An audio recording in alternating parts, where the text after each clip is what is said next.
Hi, I'm Greg Schweitzer, the founder and the chief catalyst at Catalyst Transformation Institute. And I wonder, have you ever heard a symphony? Have you ever heard the magical sound of an orchestra? I want you to think about this. When you go to a movie or when you're binging Netflix or whatever it is, when you go to those movies, there's certain parts of the movie where the music's playing fast and rapid and your heart's beating and you're into the scene, and maybe it's an action scene or an intense scene or something like that. And then there's other times where maybe some soft stringed instruments are pulling you into the malaise or the hardship of what's going on with the character. Or maybe at other times there's this playful flute playing in the background, having a little fun around maybe a comedic moment and so on. We all get caught up in those things, and they're very, very dynamic, and music is very powerful in how it pulls us.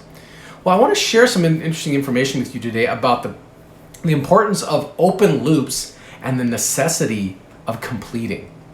And we're going to talk about this in relation to this music and this symphony that sometimes can pull at us, right, in various different directions. You see, there was a famous musician, and of course, these are one of the early on musicians: Bach, Beethoven, Strauss, all those people, right? This particular musician obviously wrote a ton of music, and their whole life was full of music, and they constantly were writing it, and had instruments all over their house. Well, this particular musician had a butler, housemaid type person in their house, who was always listening and hearing this music playing over and over and over and over again, and got to know music actually really quite well. Well, as this particular musician had been writing stuff, went to go take a nap, take a break, right, from writing. But the butler would come into the house, and he'd come into the room where they played what they called it was a piano, but they had a longer term for it back then. But it was basically a piano. And this butler would go over to the piano, and this is where you could hear that famous line of music where it goes, fum, fum, fum, fum, right? Fum, fum, fum, fum, that kind of thing. And he would go over to the piano while the musician was in the other room. The famous musician was in the other room where they were napping or something like that. And this butler would go over to the piano and he'd go, fum, fum, fum. And he wouldn't finish. He wouldn't finish it. And he would sit in silence, and he'd stand there and he'd grin and he would wait, because every single time this famous musician would go absolutely nuts. He'd come into the room and he'd be really ticked off, and he'd have to play that final note, right, just to finish that line, and it would drive him absolutely crazy. What's interesting about this is the power of what we call open loops, and an open loop is just like what you'd experience in a musical scenario. So in music, you hear certain parts of music that make you feel like it creates some like a dissonance. It creates an energy inside of us, like I'm waiting for it to finish. I'm waiting for it to finish. They call that an anticipation, right? If they do it on purpose in music, right? Because you're just waiting for that final line to finish, right? The glorious moment of the finish of the song or the piece of music. All right. So an anticipation actually creates greater interest and intensifies that interest, right? When you're waiting for that fum fum fum. Right? It's very, very fascinating how that works. What happens is that in order for music to feel right, in order for us to feel right, in order for us to feel good about a movie finishing correctly, there has to be some sort of resolution. Think about that. This is why this famous musician would come running out of his room, out of the other room, frustrated, angry, or sometimes just laughing his head off, but he had to absolutely finish that line. So, here's what I want you to know. Anytime you have unfinished tasks or unfinished thoughts or unfinished conversations or plans or decisions or movies or songs or books, it creates an open loop in your mind. It creates an anticipation. Your subconscious part of your brain that helps you to take action is constantly looking for a way to resolve. You see, it looks for resolution, because if there's no resolution, there's no satisfaction. And your subconscious brain, your part of your brain, loves to serve. This is so important for us, right? When we're out here swinging for the fences, when you're out there doing the work that you need to do and trying to achieve your results and your goals, you've got to be able to perform at your very best. And this is what completion in open loops is all about, is how do we perform at our very best. What we don't know oftentimes is that because this if you were to remember those old commercials that say, this is your brain on drugs, right? It would show a picture of a frying pan and you hear the sizzling going on. It's like, whoa, that's pretty a pretty visceral picture of your brain on drugs. Well, what's interesting is your brain on open loops is creating a constant energy drain. So if you're like me, and you may or may not be, I have a big family, right? We all live in the same house. And one of the things I can't stand is when the lights get left on all the time. Like everything gets left on, right? And it's like I walk into one room, I turn it off, and I turn around and come back, and there it is again. It's back on. And my family probably laughs at me for as much as I talk about it. But what's really interesting is if you look at the power companies and how they measure this, that there's a significant amount of energy being wasted, if you will, on lights being on utilities, or appliances being plugged in and left plugged in, or leaving a heater or a fan on, or right? When you leave those things on, there's a constant draw on the energy. And that energy never gets to get used for anything else because there's this constant draw on it from an unnecessary source. I want you to get that real quick. An unnecessary source. I don't have to leave the lights on in every room because I'm only in one at a time. I don't necessarily have to leave all the appliances plugged in or on for that matter because I'm not using them at the moment, and so on. And so when you pull that much energy away from yourself because you have these open loops, you have this energy drain on your brain and on your heart and on your body, you have less of your greatness to be able to apply to that stuff which is the most important to you.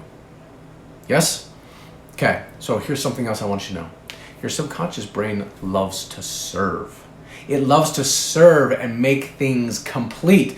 And it also takes the path of least resistance. And so this is really important because what happens is if we're constantly have a drain on our energy because we've opened loops, right? The loops of unmade decisions or unfinished conversations or unfinished tasks or, okay? When we do that, we create a mental fatigue, right? And when we have mental fatigue, we are less likely to resist temptations and distractions. When we're less tempted, when we're less able to resist those temptations and distractions because that energy is gone, we have a tendency to make poorer decisions. We don't stay in the game long enough to complete, to finish, to get the goal, to get the income, to get the health and wellness and so on, okay? So how do we complete? If we know that open loops are something that's a constant drain on us, and we know that there's a necessity for completing, what does completion look like? What does closing the loop look like? Your brain needs this. Your performance needs this, right? Your productivity, your business needs this, okay? All right, so here's what this looks like. There's three main things I want to tell you about when it comes to closing the loops. Number one is give yourself to the finishing of the task.